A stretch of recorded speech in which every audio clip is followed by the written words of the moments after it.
ओम शांति, ओम शांति, ओम शांति।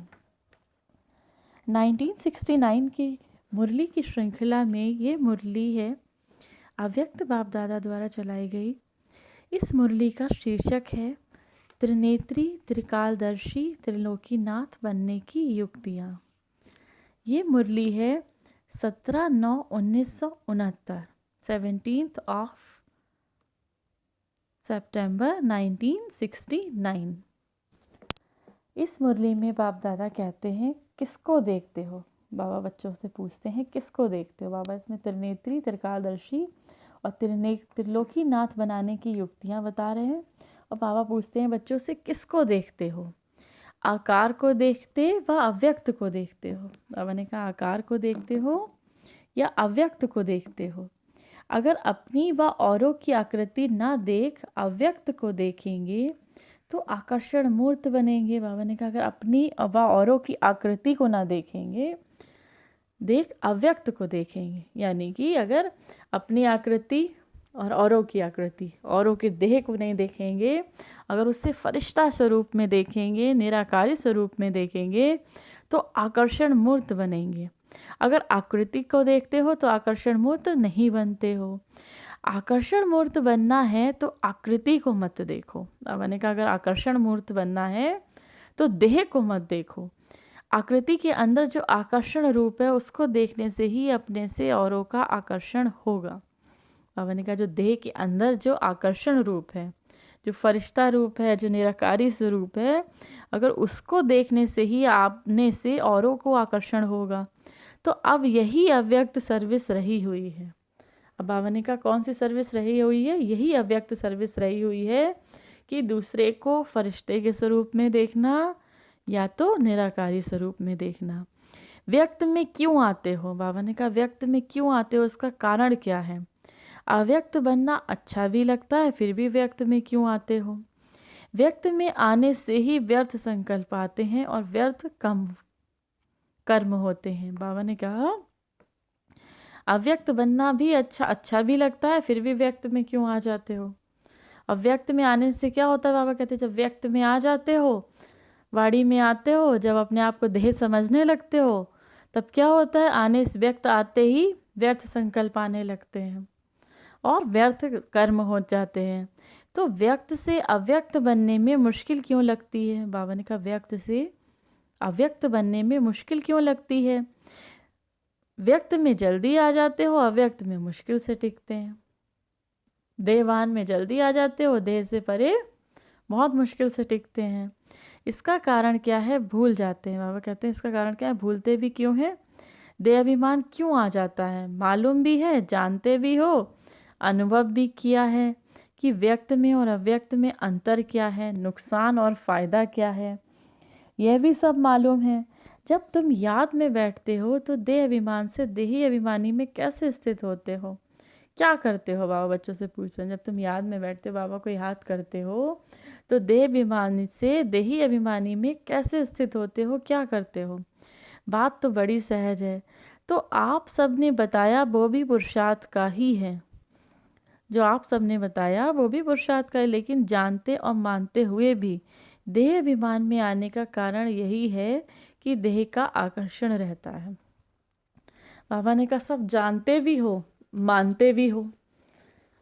जानते भी हो कि देह, जब याद में बाबा कहते हैं बैठते हो, तो देह अभिमान से देह अभिमानी में कैसे स्थित होते हो, तो तुम जानते हो। लेकिन जानते हो मानते हुए भी देह अभिमान में आने का कारण क्या होता है? अगर जब जान भी रहे हो, मान भी रहे हो कि देह अभिमान में आना गलत है, लेकिन इसका कारण क्या है? फिर भी देह अभिमान में आ जाते हैं बच्चे। तो बाबा कहते हैं, इसका कारण है देह का आकर्षण रहता है। देह का आकर्षण रहता है, इस कारण देह अभिमान में आ जाते हो। इस आकर्षण से दूर हटने के लिए कोशिश करनी है। बाबा कहते हैं, बच्चे इस आकर्षण से दूर हटने के लिए कोशिश करनी है। जैसे कोई खींचने वाली चीज़ होती है तो उसके खिंचाव से दूर रखने के लिए क्या किया जाता है? बाबा ने कहा, कोई खींचने वाली चीज़ होती है तो उसको खिंचाव से दूर रखने के लिए क्या किया जाता है? चुंबक होता है तो ना चाहते हुए भी उस तरफ खिंच जाते हैं। अगर आपको उस आकर्षण से किसी को दूर करना है तो क्या करेंगे? बाबा ने कहा अगर आपको किसी आकर्षण से दूर करना, आज बाबा बच्चों को बता रहे हैं, अगर किसी के देह के आकर्षण में हो तो उससे दूर कैसे रहेंगे। बाबा युक्ति समझा रहे हैं बच्चों को कि अगर आपको उस आकर्षण से किसी को दूर करना है तो क्या करेंगे। कोई चीज़ ना चाहते हुए भी उसे खींचती है और आपको उस चीज़ से दूर करना है तो क्या करेंगे। या तो उसे दूर ले जाएंगे या तो बीच में ऐसी चीज़ रख देंगे जो वो आकर्षण ना कर सके। अब चुंबक होता है ना, चुंबक के सामने अगर लोहा रखते हैं तो तुरंत खिंचता है। तो बाबा ने कहा अब क्या करना है, अगर आप चाहते हैं कि चुंबक को, लोहे को दूर कर दें, कोई देह का आकर्षण अगर आपको आकर्षित करता है, उसे अगर दूर कर दें, तो बाबा ने कहा क्या होता है, या तो चुंबक को हटा के रख देंगे या लोहे को हटा के रख देंगे या फिर बीच में कोई चीज़ रख देंगे जिससे कि वो खिंच के ना जाए। तो बाबा ने कहा उसको क्या करेंगे, तो बीच में ऐसी चीज़ रख देंगे जो भी आकर्षण ना हो सके। अब ये दो तरह से होता है, या तो दूर कर देना है या दोनों के बीच में ऐसी चीज़ डाल देंगे। बाबा ने कहा या तो दूर कर देना है या दोनों के बीच ऐसी चीज़ डाल देंगे जो वो दूर हो जाते हैं। इसी प्रकार देह अभिमान या अव्यक्त या व्यक्त भाव जो है ये भी चुंबक के माफिक है। बाबा ने कहा देह अभिमान या व्यक्त भाव जो है ये भी चुंबक के माफिक है। ना चाहते हुए फिर उसमें आ जाते हैं, जानते हैं देह अभिमान में आना गलत है, बाबा की श्रीमत के अनुसार जो कर रहे हैं वो गलत है, जानते हुए भी देह अभिमान में आ जाते हैं, ना चाहते हुए भी आ जाते हैं। तो बाबा ने कहा बीच में क्या रखेंगे। अब बाबा बच्चों को समझा रहे हैं बीच में क्या रख देंगे। स्वयं को जानने के लिए क्या आवश्यक है जिससे स्वयं को और सर्वशक्तिमान बाप को पूर्ण रीति जान सकते हो। एक ही शब्द है, बाबा ने कहा एक ही शब्द है जिससे स्वयं को और सर्वशक्तिमान बाप को पूरी रीति से जान सकते हो। एक ही शब्द है, स्वयं को और सर्वशक्तिमान बाप को पूर्ण रीति जानने के लिए संयम चाहिए। बाबा ने कहा स्वयं को जानने के लिए और सर्वशक्तिमान बाबा को जानने के लिए एक ही शब्द है, स्वयं को और सर्वशक्तिमान बाप को पूरी रीति से अगर जानना है तो शब्द है संयम। जब संयम को भूलते हो तब स्वयं को भी भूलते हो और सर्वशक्तिमान को भी भूलते हो। जब संयम को भूलते हो तो स्वयं को भी भूलते हो और क्या होता है, सर्वशक्तिमान को भी भूल जाते हो। तो बाबा ने कहा तो जो संयम है, तो संयम जो है वो स्वयं को और सर्वशक्तिमान बाप को समीप लाता है। संयम क्या करता है, स्वयं को और सर्वशक्तिमान बाप को समीप लाता है।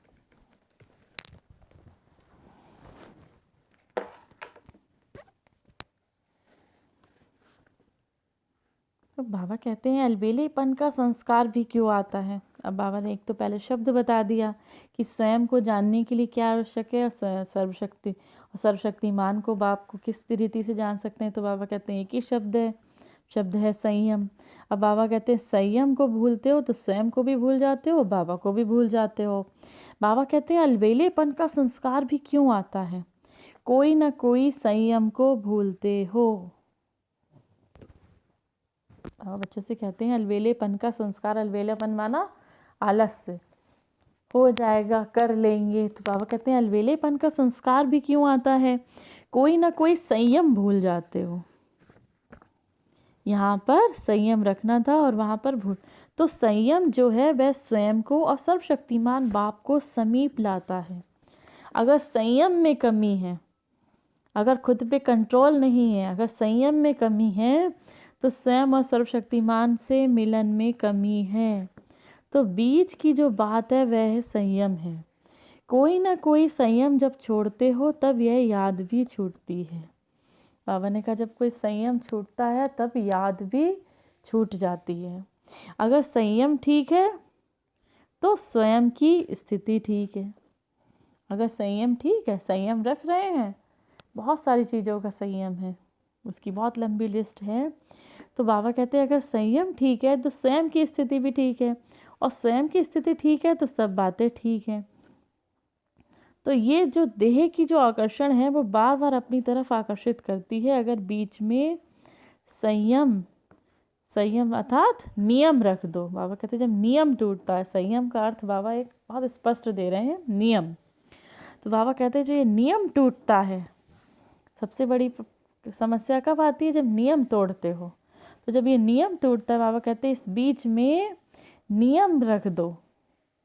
तो देह की आकर्षण आकर्षित नहीं कर सकती। अपना एक नियम बना लो, अपने कुछ रेगुलेशंस बना लो। जब वो रेगुलेशंस टूटते हैं, जब नियम टूटता है, तब क्या होता है? तब देह की आकर्षण होती है। बाबा ने कहा बीच में नियम बना दो तो देह की आकर्षण आकर्षित नहीं करेगी। इसके लिए बाबा बताते हैं 3 बातें याद रखो। अगर आप चाहते हो कि नियम ना टूटे, बाबा कहते हैं जो अलवेलापन आता है वो भी नियम टूटने की वजह से आता है। तो सारी प्रॉब्लम्स कहाँ से आज शुरू होती हैं? नियम टूटता है, जब संयम टूटता है, नियम टूटता है किसी चीज़ का। तो बाबा कहते हैं कि इसके लिए 3 बातें याद रखो। स्वयं की याद, स्वयं की याद माना मैं आत्मा हूँ। मैं कौन? आत्मा। नियम और समय। संयम, स्वयं की याद, संयम और समय। संयम माना नियम। तो बाबा ने कहा पहले याद रखो मैं आत्मा हूँ, स्वयं की याद, नियम बाबा ने जो श्रीमत बताई है वो, और समय। समय निकलता जा रहा है। बाबा ने कहा 3 चीज़ें याद रखो।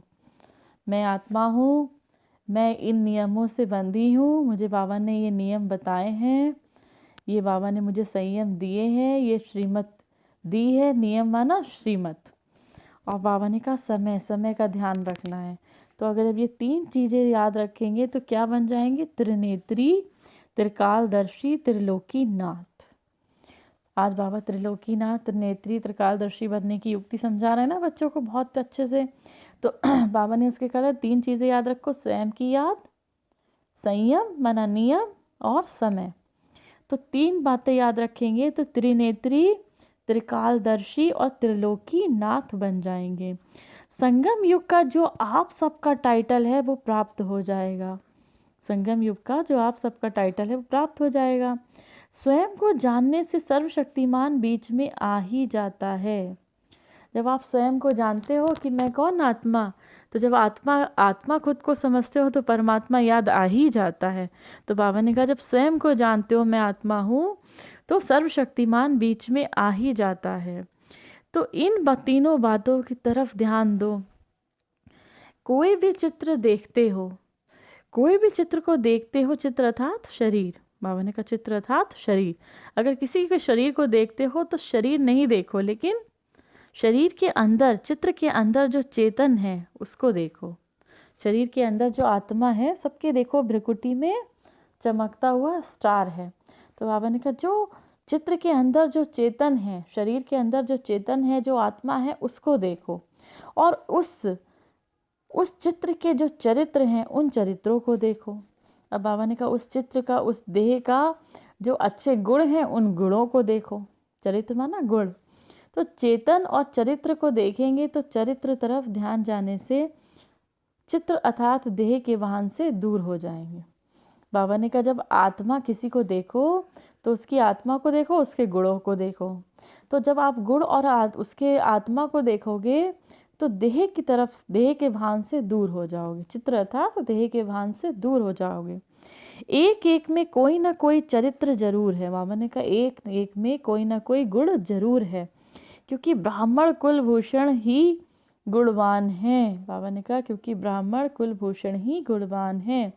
सिर्फ एक बाप का ही चरित्र नहीं है, लेकिन बाप के साथ जो भी मददगार हैं उनके भी हर एक की चलन चरित्र है। बाबा ने कहा एक सिर्फ एक बाप का ही चरित्र नहीं है, बाप का ही गुण नहीं है, लेकिन जो बाप के बच्चे मददगार हैं, जो बाबा की मदद करते हैं, उनकी भी हर एक की गुण है, हर एक का चलन चित्र है, चरित्र है। तो चरित्र को देखो, गुण को देखो, आत्मा को देखो। तो ये कहें विचित्र और चरित्र। अगर ये 2 बातें देखो तो देह की आकर्षण जो ना चाहते हुए भी खींच लेती है वह दूर हो जाएगी। बाबा ने क्या कहा? चेतना को देखो, आत्मा देखो और गुण देखो, तो क्या होगा? जो देह की तरफ आकर्षण है वो ना चाहते हुए भी खींच लेती है वह दूर हो जाएगी। वर्तमान समय की यही मुख्य पुरुषार्थ होनी चाहिए। जबकि आप लोग कहते हो हम बदल चुके हैं, बाबा कहते हैं, बच्चे कहते हैं हम बदल चुके हैं, फिर ये सब बातें ही बदल जानी चाहिए। फिर पुराने संस्कार और ये पुरानी बातें क्यों? अब बच्चे कहते हैं हम बदल चुके हैं बाबा, तो फिर बाबा कहते हैं पुराने संस्कार, पुरानी बातें क्यों? अपने को बदलने के लिए पहले ये जो भाव है, उस भाव को बदलने से सब बातें बदल जाएंगी। आसक्ति में आ जाते हैं ना, तो आसक्ति के बजाय अगर अपने को शक्ति समझो तो आसक्ति समाप्त हो जाएगी। बाबा ने कहा आसक्ति में आ जाते हैं ना, तो आसक्ति के बजाय अगर अपने को शक्ति, आ हटा के, बाबा कहते हैं आ हटा दो और शक्ति समझो स्वयं को, तो ये आसक्ति समाप्त हो जाएगी। आसक्ति होती है ना किसी अट्रैक्शन, माना अट्रैक्शन, आकर्षण होती है, आसक्ति होती है किसी चीज़ से। तो बाबा ने कहा आसक्ति में आ जाते हो, तो अगर आ हटाकर शक्ति में आ जाओ तो ये बातें समाप्त हो जाएंगी। शक्ति ना समझने से अनेक प्रकार की आसक्तियाँ आ जाती हैं। कोई भी आसक्ति, चाहे देह की हो, चाहे तो देह के पदार्थों की हो, फिर कोई भी आसक्ति उत्पन्न हो, उस समय यही याद रखो, मैं शक्ति हूँ। बाबा ने कहा कोई भी आसक्ति, किसी से भी अटैचमेंट हो सकती है आपकी। आसक्ति माना अटैचमेंट। तो बाबा ने कहा चाहे वो अटैचमेंट आपका देह से हो, किसी देहधारी से हो जाए अटैचमेंट, या किसी पदार्थ से हो, किसी वस्तु से अटैचमेंट हो जाए, किसी मोबाइल से अटैचमेंट हो जाए, किसी कार से अटैचमेंट हो जाए, किसी देह के पदार्थ जितने भी हैं उनसे अटैचमेंट हो जाए। तो बाबा ने कहा कोई भी आसक्ति उत्पन्न हो तो उस समय यही याद रखो, मैं शक्ति हूँ, मैं शक्ति हूँ। शक्ति में फिर आसक्ति कहाँ? अगर शक्ति है तो फिर अटैचमेंट कहाँ? डिटैच्ड होके रहना उससे। आसक्ति के कारण उस स्थिति में आ नहीं सकते, तो आसक्ति को ख़त्म कर दो। इसके लिए यही सोचो, मैं शक्ति हूँ। बाबा ने कहा अपने आप को यही सोचो कि मैं शक्ति हूँ। बाबा कहते हैं माताओं को विशेष कौन सा विघ्न आता है? अब माताओं को बाबा ने अभी एक मुरली में अभी फिर पहले बताया था कि माताओं के बाबा विघ्न बताने, सबसे बड़ा विघ्न माताओं के लिए कौन सा आता है? मोह का। अब मोह किस कारण से आता है? मोह आता है मेरा से होता है। बाबा ने कहा मोह किस चीज़ से आता है? मेरा बेटा, मेरी बेटी, मेरा बच्चा, मेरी बच्ची। तो बाबा ने कहा मोह सिर्फ कहाँ से शुरू होता है? जो मोह वर्ड है वो भी मेरा से शुरू होता है। लेकिन आप सबका वायदा क्या है? शुरू शुरू में आप सब जब आए तो आपका वायदा क्या था? मैं तेरी तो सब कुछ तेरा। बाबा कहते हैं आप सबका वायदा क्या था? बच्चों ने वादा क्या किया सबसे? भक्ति में भी कहते हैं ना, तेरा तुझको अर्पण क्या लागे मेरा। यही तो कहते हैं बाबा कि मेरा कुछ नहीं है, तेरा तुझको अर्पण क्या लागे मेरा। भक्ति में भी ये गाते हैं। तो बाबा ने कहा जब बच्चे आए, शुरू शुरू में जब आप आए थे सब, तो आप लोग क्या कहते थे? मैं तेरी तो सब कुछ तेरा। पहला वायदा ही ये है, मैं भी तेरी और मेरा सब कुछ भी तेरा। तो फिर भी मेरा कहाँ से आ गया? तेरे को मेरे में मिला देते हो। बाबा कहते हैं माताओं से तेरे को मेरे में मिला देते हो। इससे क्या सिद्ध हुआ कि पहला वायदा ही भूल जाते हो, पहला ही वायदा भूल जाते हो कि तेरे को मेरे में मिला दिया। तो बाबा कहते पहला पहला वायदा ये करते हो, जो कहेंगे कहोगे वो करेंगे, जो खिलाओगे वहीं खाएंगे, जहाँ बिठाओगे वहीं बिठाएंगे। ये वायदा, जो वायदा है वह वायदा याद है। बाबा बच्चों को याद दिला रहे हैं आज। बहुत ही प्यारी मुरली है ये, बहुत अच्छी मुरली है बाबा की, जिसमें बाबा बच्चों को एक एक चीज़ इतना स्पष्ट तरीके से समझा रहे हैं। बाबा बच्चों से कहते हैं, बाबा याद दिला रहे हैं बच्चों को। बच्चे बीच बीच में भूल जाते हैं ना, तो बाबा याद करा रहे हैं कि जो शुरू शुरू में तुमने वायदा किया था, पहला पहला वायदा बच्चों को क्या? बाबा जो कहोगे वो करेंगे, बाबा जो खिलाओगे वो खाएंगे, बाबा जहाँ बैठा दोगे वहाँ बैठ जाएंगे। तो बाबा कहते हैं ये जो वायदा है, ये वायदा याद है। बाप तुमको अव्यक्त वतन में बिठाते हैं। बाबा बच्चों से कहते हैं बाप तुमको अव्यक्त वतन में बिठाते हैं, तो आप फिर व्यक्त वतन में क्यों आ जाते हो? वायदा तो ठीक नहीं निभाया। बाबा बच्चों से आज वायदा कहते हैं, वायदा बच्चे ठीक से नहीं निभाते हैं अपना। वायदा है जहाँ बैठाएंगे वहाँ बैठेंगे, बाप ने कहा नहीं है, बाप ने तो कहा नहीं है कि व्यक्त वतन में बैठो। बाबा कहते हैं वायदा है ना, तुमने कहा जहाँ बिठाएंगे वहीं बैठेंगे। तो बाबा ने कहा बाप ने तो कहा नहीं कि व्यक्त वतन में बैठो, व्यक्त में होते अव्यक्त में रहो। बाबा ने कहा व्यक्त में भी होते अव्यक्त में रहो। पहला पहला पाठ ही भूल जाओगे तो फिर ट्रेनिंग क्या करेंगे? बाबा कहते हैं बच्चों से जब पहला पहला पाठ भूल जाओगे तो फिर ट्रेनिंग क्या करेंगे? ट्रेनिंग में पहला पाठ तो पक्का करवाओ। ये याद रखो कि जो वायदा किया है उसको निभा कर दिखाएंगे। तो बाबा ने कहा जो माताएं ट्रेनिंग में आई हुई हैं, उस समय बाबा के सामने माताएं ट्रेनिंग में कुछ आई हुई होंगी। तो बाबा कहते हैं आप सब सरेंडर हो, जब सरेंडर हो चुकी हो तो फिर मोह कहाँ से आया? बाबा ने कहा जब सरेंडर कर दिया है, सरेंडर माना अर्पण कर दिया है। तो बाबा ने कहा जब सब कुछ अर्पण कर दिया है, जब सरेंडर कर दिया है, फिर मोह कहाँ से आ गया? जब कोई जलकर ख़त्म हो जाता है तो फिर उसमें कुछ रहता है? कुछ भी नहीं रहता। अगर कुछ है तो इसका मतलब है तीर लगा है लेकिन पूरे जले नहीं है। मैंने कहा अगर कोई जल जाती है कोई चीज़ तो उसमें कुछ रहता है? कुछ नहीं रह जाता है। लेकिन अगर जल अभी अभी अगर है, वो चीज़ बची हुई है, अगर कुछ है तो इसका मतलब तीर लगा है लेकिन जला नहीं है। मरे हैं, जले नहीं हैं। रावण को भी पहले मारते हैं फिर जलाते हैं। तो मरजीवा बने हो परंतु जलकर एकदम खाक बन जाए वो नहीं बने हैं। बाबा ने कहा मरजीवा तो बने हो लेकिन जलकर एकदम खाक बन जाए वो नहीं बने हो। सरेंडर का अर्थ तो बड़ा है, मेरा कुछ रहा ही नहीं। सरेंडर माना अर्पण माना मेरा मुझ में कुछ रहा नहीं। सरेंडर हुआ, अगर अर्पण हुआ तो तन मन धन सब कुछ अर्पण। बाबा ने कहा तन मन धन सब कुछ अर्पण। अगर सरेंडर माना तन मन धन, जब मन अर्पण कर दिया, बहुत अच्छी बात यहाँ पे बाबा आगे समझा रहे हैं बच्चों को कि अब आप कहते हो बाबा ये तन मन धन सब कुछ तुम्हें अर्पण कर दिया, अब तुम समझो तुम जानो बाबा। तो बाबा अब बच्चों से क्वेश्चन करते हैं, जब मन अर्पण कर दिया तो मन में अपने अनुसार संकल्प उठा ही कैसे सकते हो? अब आज बाबा बच्चों से क्वेश्चन कर रहे हैं। बाबा बच्चों को वायदा याद दिला रहे हैं, बाबा बात याद दिला रहे हैं कि तुमने हमसे शुरू शुरू में क्या वायदा किया था, फिर निभाया क्यों नहीं। तो बाबा कहते हैं जब तुम कहते हो तन मन धन सब कुछ अर्पण, तो जब मन अर्पण कर दिया तो फिर मन में अपने अनुसार संकल्प क्यों उठाते हो? तो बाबा ने कहा तन से विकर्म कर ही कैसे सकते हो? जब ये तुमने तन हमें अर्पण कर दिया तो फिर इस तन से विकर्म कैसे करते हो?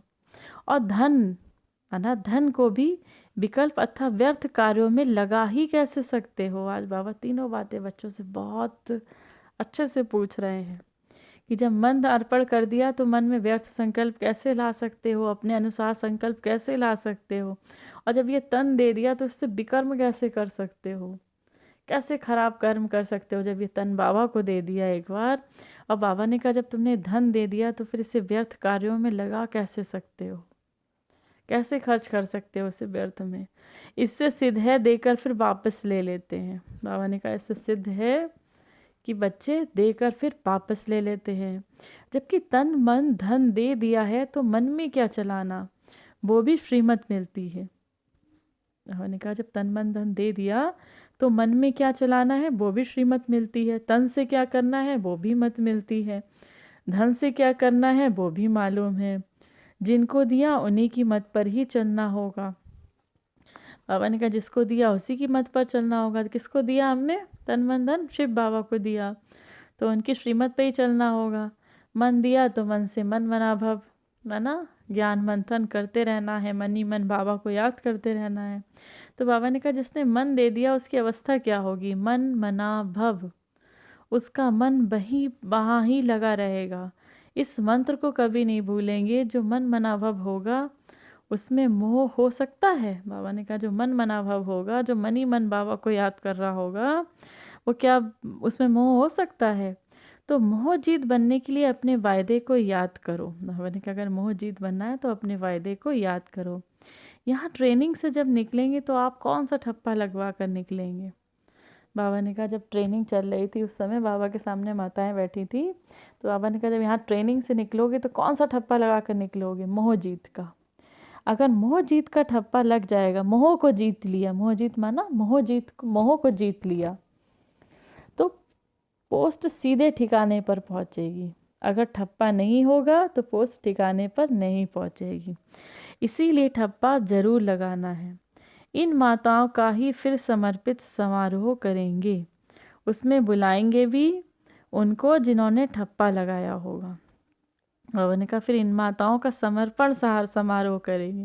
जैसे कुमारियों का समर्पण समारोह होता है, तो बाबा ने कहा इन माताओं का ही फिर समर्पण समारोह करेंगे, उसमें बुलाएंगे भी उन्हें को जिन्होंने ठप्पा लगाया होगा। किस चीज़ का ठप्पा? मोह को जिन्होंने जीत लिया होगा। मोह जीत वालों का ही सम्मेलन करेंगे, इसीलिए जल्दी जल्दी तैयार हो जाओ। मैंने कहा मोहजित वालों का सम्मेलन करेंगे, इसीलिए जल्दी जल्दी तैयार हो जाओ। ये थी हमारे मीठे मीठे प्यारे प्यारे बाबा की बहुत ही सुंदर, बहुत ही प्रेरणादायक मुरली, जो कि 17/9/1969 की थी। बाबा इसमें त्रिनेत्री, त्रिकालदर्शी और त्रिलोकीनाथ में बनने की युक्तियाँ बच्चों को बता रहे हैं। हम लोग कुछ पॉइंट्स रिवाइज करते हैं एक बार फिर से। बाबा बच्चों को आज बताते हैं कि आकृति को ना देखकर, बाबा कहते हैं अगर आकृति को देखते हो तो आकर्षण मूर्त नहीं बनते हो। यानी आकृति माना देह को देखते हो तो आकर्षण मूर्त, जो आकृति को नहीं देखो। बाबा कहते हैं आकृति को मत देखो, आकृति के अंदर जो आकर्षण रूप है उसको देखेंगे तो औरों को भी आकर्षण होगा। बाबा ने कहा देह अभिमान में क्यों आ जाते हो, क्यों आ जाता है देह अभिमान? बाबा ने कहा दे मालूम भी है, जानते भी हो, अनुभव भी करते हो, व्यक्त में और अव्यक्त में अंतर क्या है और नुकसान और फायदा क्या, सब जानते हो। पर जब याद में बैठते हो तो देह अभिमान से देह अभिमानी स्थिति में कैसे स्थित होते हो? बाबा कहते हैं सब जानते हो। बाबा ने क्यों आ जाते हो, फिर देह अभिमान में क्यों आ जाते हो? तो बाबा ने कहा इसका कारण ही बाबा ने बताया, मुख्य कारण। बाबा कहते हैं जैसे चुंबक है और लोहा है, अगर दूर से कोई चीज़ खिंचती है देह आकर्षण की वजह से। बाबा ने कहा जब देह आकर्षण होता है किसी चीज़ का तभी देह अभिमान में आते हो। तो बाबा ने कहा उसको हटाने के लिए क्या करेंगे, बीच में कोई चीज़ रख देंगे। जैसे चुंबक के लोहे के बीच में कोई चीज़ रख दो तो चुंबक खींच पाएगी, लोहे को नहीं खींच पाएगी। बाबा ने कहा या तो उसको दूर हटा देंगे, या तो फिर उससे दूर हट जाएंगे, या तो फिर उसके बीच में कोई चीज़ रख देंगे। तो बाबा ने कहा किस वजह से ये देह अभिमान आता है, क्या कारण होता है? तो बाबा ने कहा उसमें अगर आप अपने आप को भी भूल जाते हो, सर्वशक्तिमान बाबा को भी भूल जाते हो। क्यों भूलते हो? जब नियम को भूलते हो। जब कोई ना कोई नियम भूलता है, जब कोई ना कोई संयम टूटता है तभी भूल जाते हो। बाबा कहते हैं अलवेलेपन का संस्कार भी तभी आता है। तो बाबा के जब कोई नियम टूटता है तो याद भी छूट जाती है। तो बाबा ने कहा अगर बीच में नियम रख दो तो ये देह की आकर्षित नहीं करेगी। हर चीज़ में नियम बना लो, हमें ये करना है, ये नहीं करना है। कोई भी चीज़ होती है, जैसे रूल्स होते हैं ना, रोड रूल्स होते हैं, जब सड़क पे जाते हैं तो रूल्स होते हैं, रेड लाइट में हमें रुकना है। तो ऐसे ही अपनी लाइफ के जो नियम कौन से, जो श्रीमत है बाबा की, श्रीमत रूपी जब नियम हम अपने पास रखेंगे, उनको जब फॉलो करेंगे, तो बाबा ने कहा जब बीच में रख दोगे तो देह की आकर्षित नहीं कर पाएगी। इसीलिए 3 बातें बाबा ने कहा ध्यान रखो, स्वयं की याद, मैं आत्मा हूँ, संयम, नियम और समय। बाबा ने कहा जब ये 3 बातें याद रखोगे तो त्रिनेत्री, त्रिकालदर्शी, त्रिलोकीनाथ बन जाएंगे। बाबा कहते हैं किसी में भी देखो तो देह को नहीं देखो, किस चीज़ को देखो, आत्मा को देखना है और गुणों को देखना है। जब आत्मा को और गुणों को देखोगे तो क्या होगा? बाबा ने कहा देह का आकर्षण जो ना चाहते हुए भी खींच लेता है वो दूर हो जाएगा। क्योंकि हम किसको देख रहे हैं? इसमें देख रहे हैं हम आत्मा है, मैं भी आत्मा हूँ, ये भी आत्मा है, आत्मा भाई भाई हैं, उसके गुणों को देखा। तो बाबा ने कहा जब आप लोग कहते हो हम बदल चुके हैं, फिर चीज़ें भी बदलनी चाहिए, फिर पुराने संस्कार कहाँ से आ जाते हैं? अब यहाँ पे बाबा बहुत अच्छी बात बता रहे हैं बच्चों को। बाबा कहते हैं अपने को बदलने के लिए ये जो भाव है, उस भाव को बदलने से सब बातें बदल जाएंगी। बाबा ने कहा आसक्ति में आ जाते हो, आसक्ति में नहीं आना है बच्चों को। आसक्ति माना अटैचमेंट में आ जाते हो। बाबा कहते हैं अगर आसक्ति में से हटा दो तो क्या हो जाता है? शक्ति। तो बाबा ने कहा अपने आप को समझो मैं शक्ति हूँ, यही याद रखना है। तो किसी भी चीज़ के अटैचमेंट में नहीं आओगे। ओवर अटैचमेंट हो जाता है, चीज़ पास से गई, खुशी गई। अब ये चीज़ नहीं मिली तो खुशी गई, अगर ये ऐसा हो गया तो अच्छा। हर चीज़ का अटैचमेंट, छोटी छोटी चीज़ों का अटैचमेंट हो जाता है। तो बाबा ने कहा जब अपने आप को शक्ति समझते हो, नहीं मेरे लिए तो ये ड्रामा है और ये मुझे इस चीज़ से डिटैच रहना है, ठीक है जो हुआ वो ड्रामे में हुआ, अगर वो चीज़ दूर भी हो गई तो ड्रामा में यही है। तो बाबा ने कहा अपने आप को शक्ति समझो, इसलिए सोचो मैं शक्ति हूँ। अब बाबा माताओं को बता रहे हैं कौन सा विघ्न आ जाता है माताओं के पास अक्सर मोह का आता है। बाबा ने कहा और मोह शब्द कहाँ से शुरू होता है? मेरा। अब यहाँ पे बाबा जो बात बता रहे, बाबा कहते हैं शुरू में आपने वायदा किया था मैं तेरी तो सब कुछ तेरा। तो अब बाबा ने कहा मेरा कहाँ से आ गया? तेरे को मेरे में मिला देते हो। अब बाबा बच्चों को, हम सभी बच्चों के लिए बाबा ये बात याद दिला रहे हैं।